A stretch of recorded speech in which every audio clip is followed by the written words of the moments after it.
A while ago, I made a video on the US electrical system.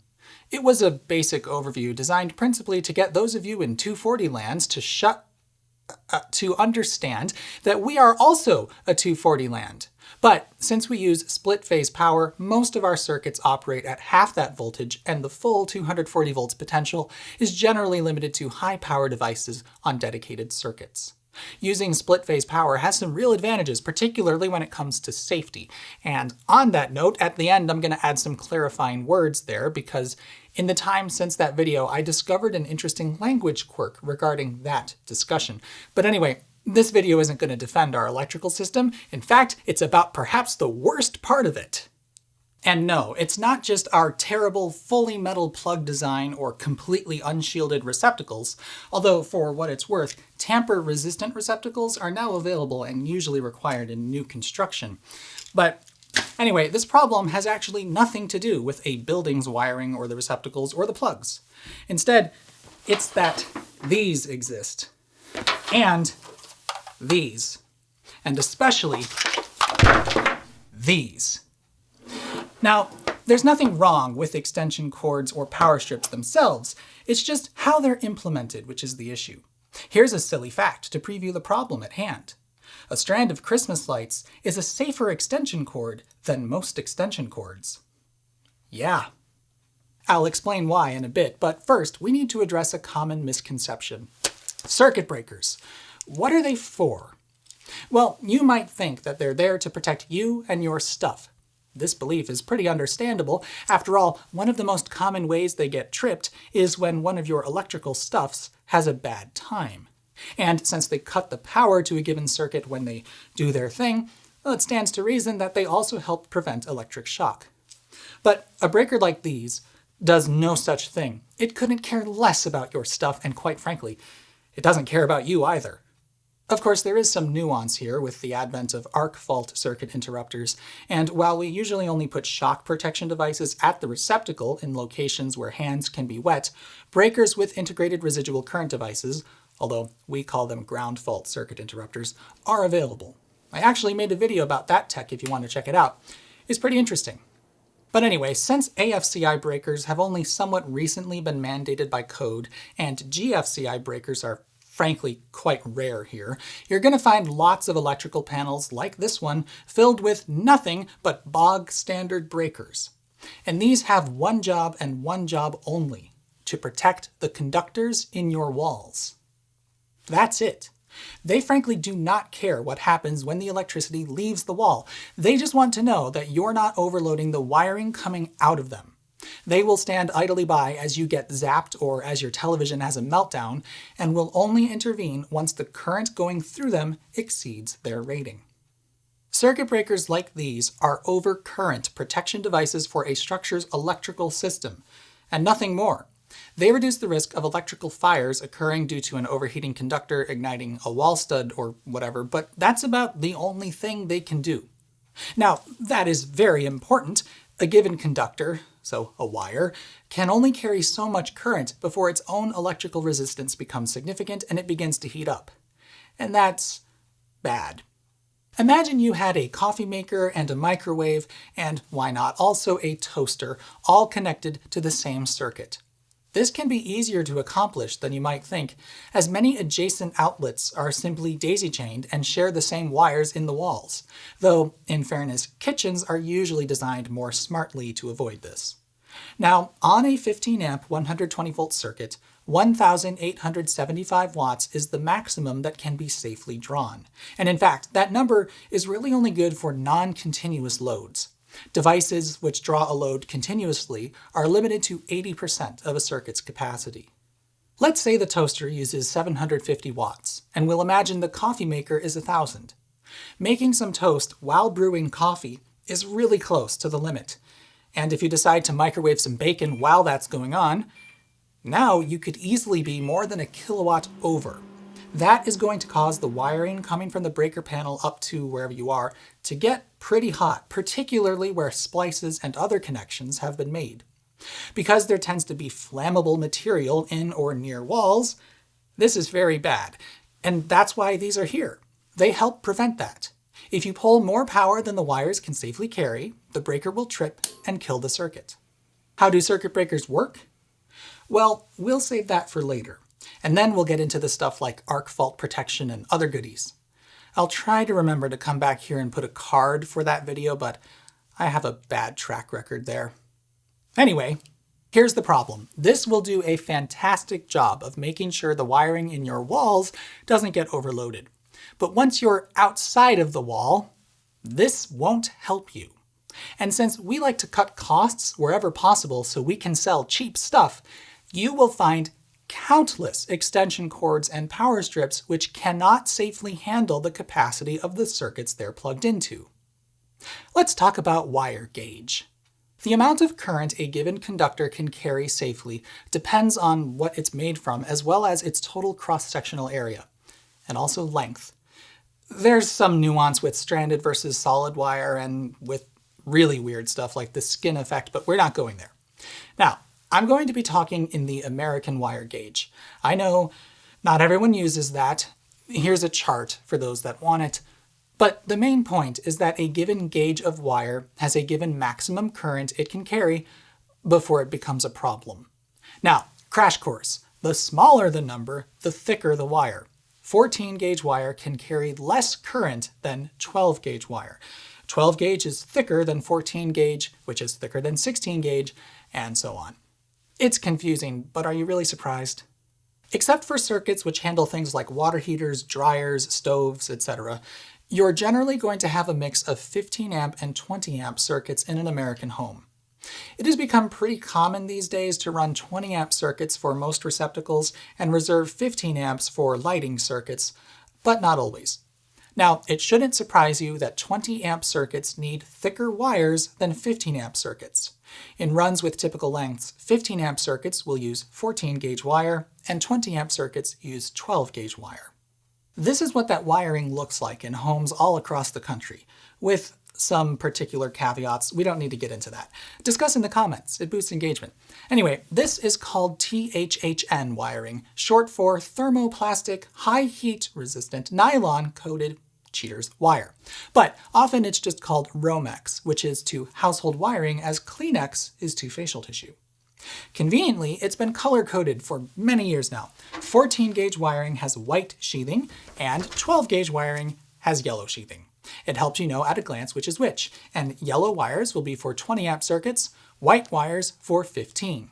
Oddly, there is also orange for 10 gauge wire, good for up to 30 amps depending on the length of the run, but then after that, the color coding goes out the window. Anyway, the circuit breakers, they're protecting this stuff. They're making sure you don't put too much current through these wires, but these wires are inside your walls. This one goes on the outside. And the problem is that this cannot handle the amount of current that the wires in the walls can, especially on 20 amp circuits. But your circuit breakers don't know that. Now, this doesn't have to be a problem. One of the best features of the UK's electrical system is that the plugs have fuses in them. Now, the reason for that is kind of weird. Ring circuits. What were you thinking? But anyway, the lasting benefit there is that you could provide overcurrent protection on the other side of the wall, allowing you to safely use smaller wiring that's sized according to the device's needs. If you put in a 7 amp fuse, well then, that fuse will blow before the wire gets overloaded. Simple. Trouble is, we don't do that over here. This extension cord has 16 gauge wire in it, and is only rated for 1,625 watts, or 13 amps. And yet, it has nothing to stop you from exceeding that. Isn't that lovely? Even a 12 amp load, which is technically okay to put on this, makes the cord disconcertingly warm. But on any otherwise unloaded circuit, you can still pull at least another 3 amps through here without the breaker tripping. As far as it's concerned, well, there's nothing wrong. 15 amps are on the wires in the walls, which is okay. But it's not okay here. Keep a wire overloaded for too long and it will get very hot. And since flammable stuff may be around it, well, that can easily start a fire. In fact, the wire's insulation itself is often flammable. So if you let it get hot enough, it will just spontaneously combust. Fun! Oh, and even relatively slight overloads can be a problem. If you have a long cord coiled up like this, the wire at the center of the bundle will get very warm, thanks to the lack of airflow and the fact that it's surrounded by other warm bits of wire. This is a fire hazard that we've just decided is fine, I guess. And it's not limited to these cheap cords. Go to a hardware store and you'll find plenty of heavy-duty looking cords that are in fact only 16 gauge. They cannot safely supply the entire amount that the wiring in the walls can, which means it can be overloaded without your circuit breakers intervening. And this is just normal here. You're just expected to know that this cord is only rated for 13 amps, and that if you really need 15 amps, you gotta pony up for the 14 gauge cord. It's frankly bonkers. Oh, but it's actually worse now that 20 amp circuits are so prevalent. Don't get me wrong, 20 amp circuits are largely a great thing. They allow for much greater flexibility in individual rooms, especially in the kitchen where nearly everything is a high power device. But consider something like this power strip. This actually does use 14 gauge wiring and could be used safely on a 15 amp circuit. Its limit and the circuit's limit are the same, so if you're overloading this thing, you are also overloading the circuit, so the breaker will intervene. That's ideally how everything should work. But on a 20 amp circuit, you can now severely overload this without the circuit breaker caring. And of course, that problem still applies to a cord like this, which can handle even less. The outlets in this room are on a 20 amp circuit. So I could plug a space heater into this, and also another one on medium. That is now 20 amps going through a cord which is only rated for 13. It's a very dangerous situation, especially if the cord is near anything flammable like, oh, I don't know, curtains, carpet, a sofa, stuff that goes in houses. And yet, we're not overloading the circuit, so as far as this guy's concerned, it's a-okay. Complicating things further is that you don't necessarily even know what circuits are 20 amps and which ones aren't. This is a NEMA 515 receptacle. It's the normal one you find everywhere here. And this is a NEMA 520R receptacle. You will only find these on 20 amp circuits. The neutral pin is T-shaped to accommodate a NEMA 520 plug, which looks like this. You basically never see this plug outside of commercial settings, as it's reserved for devices which actually need more than 15 amps to operate. But you aren't always required to use NEMA 520R receptacles on 20 amp circuits. In fact, if I'm reading things right, you almost never have to. You can just use NEMA 515, so long as there's more than one individual plug on a circuit, which, because duplex receptacles are the norm here, there pretty much always is.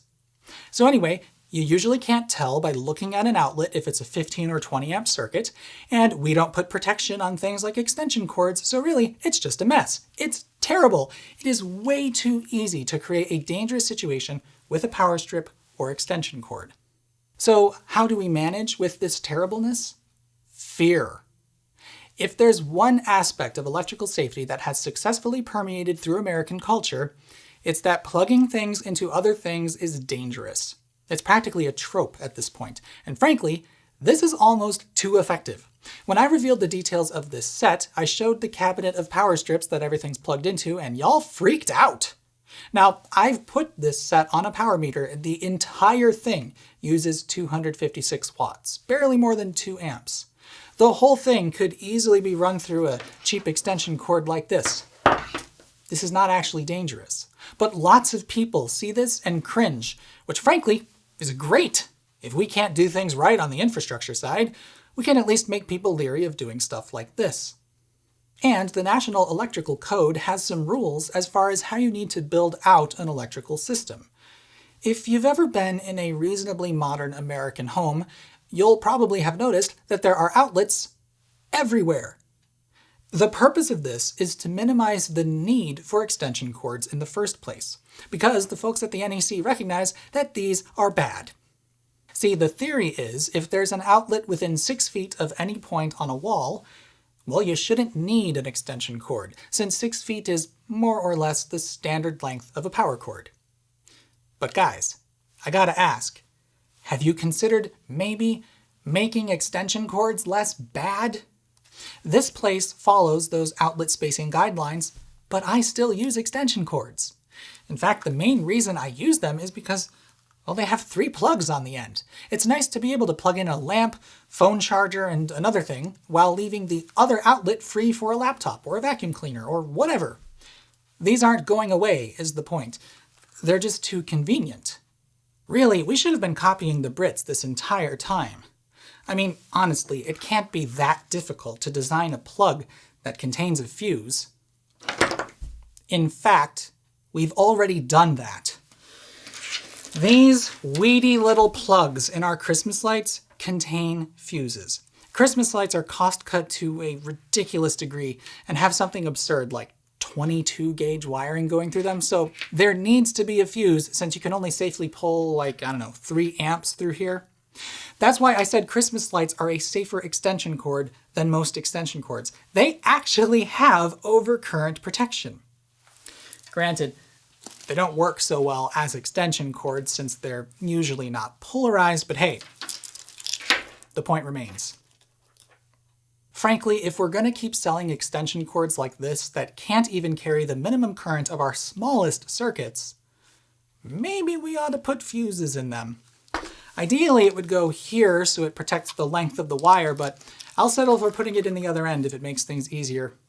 Sure, if suddenly we were like, extension cords need fuses now, that would be confusing and annoying to a lot of folks, but it would be a heck of a lot safer. And fuses are very, very cheap.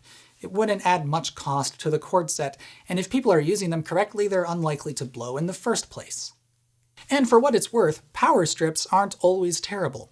Lots of them, but certainly not all, to be clear, actually incorporate circuit breakers of their own. Ever notice that the switch says reset opposite of off? That's because this toggle is actually a small circuit breaker, and not just a simple switch. Look, I plugged 2 space heaters into this, and it trips. Now, lots of people will say never plug a space heater into a power strip, and honestly, that's not terrible advice. A lot of these are made quite cheaply, and they do get kind of melty sometimes, but the effort is at least often made. Now here's where I step back and ask, how bad is this really? How many house fires are started due to an overloaded cord or power strip? In fact, I don't think we know. It looks like it might not be that many. According to a 2019 report by the National Fire Protection Association, only about 10% of fires can be blamed on electrical distribution and lighting equipment, of which only 11% can be blamed on cords or plugs, and further of that subset, only 12% could be blamed on overloaded equipment. So we're talking 12% of 11% of 10%, or about 0.1% of all fires. However, I personally take issue with this particular study because electrical failure and malfunction is really, really vague. And that category gets a huge proportion of all the known fires, which makes me think it may not mean a whole lot. Now, I don't know anything about fire investigation, so don't take my word for this, but I do have to say that I feel this category is being used as a catch-all, and I don't know what exactly it can tell us.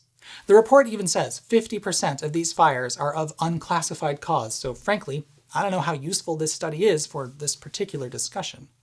And in fairness, I get it. Investigating the cause of a fire is tricky when everything was on fire at one point.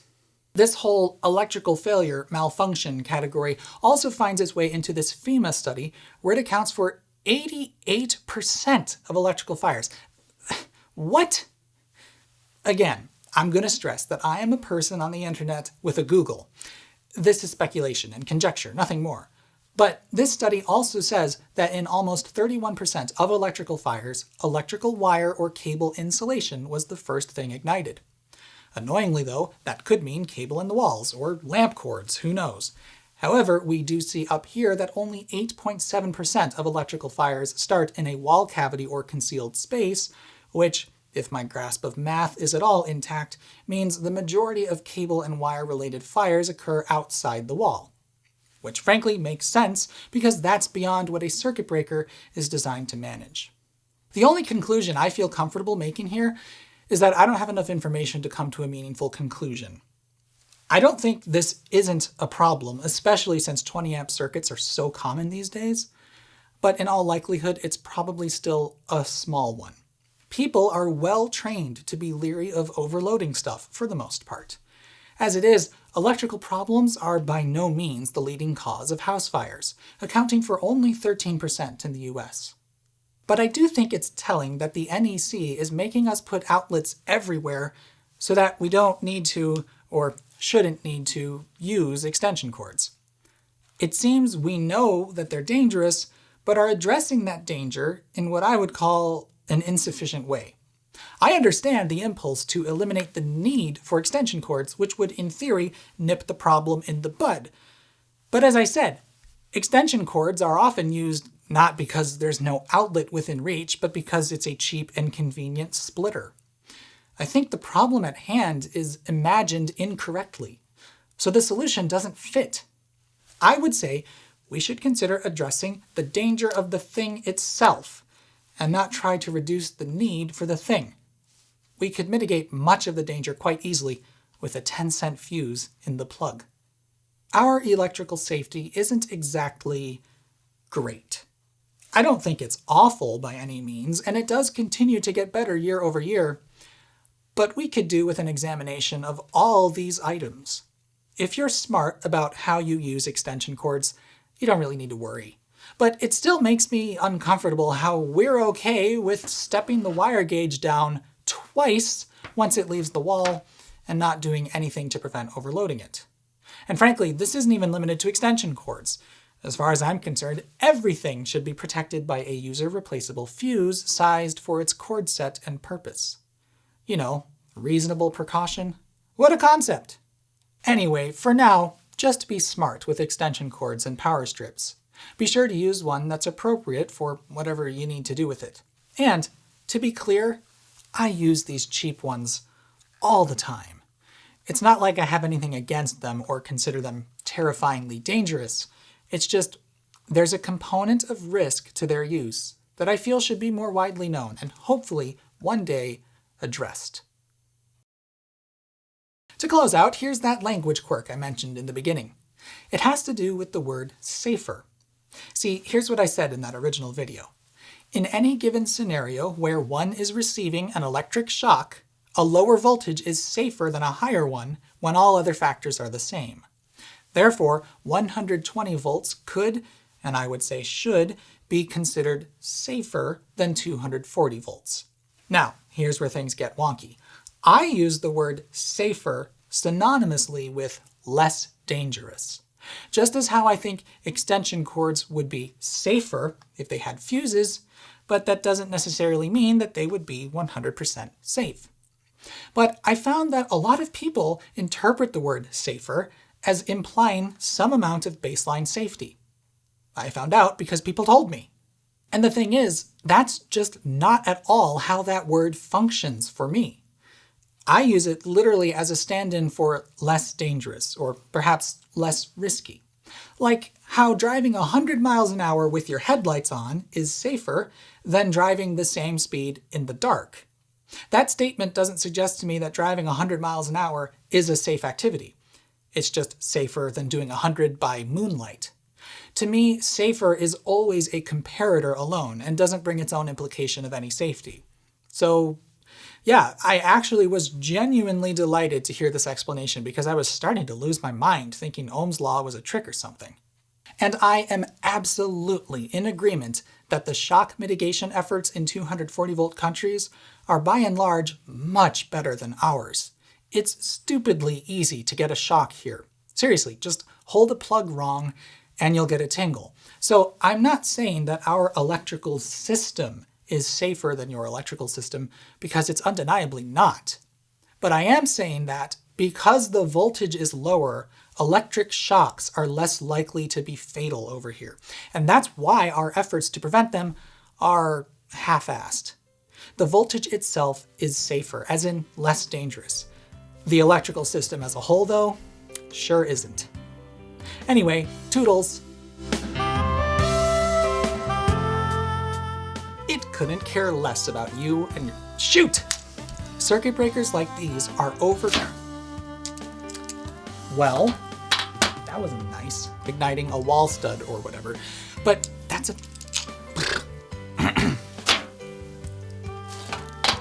Would you please stop doing that? This is a NEMA 520R receptacle. I'm holding it upside down. You can tell that I start every shoot with everything I need. Right? I don't think it's awful by any means, and it does continue to get better, and especially these. And I only got the one. Oh well.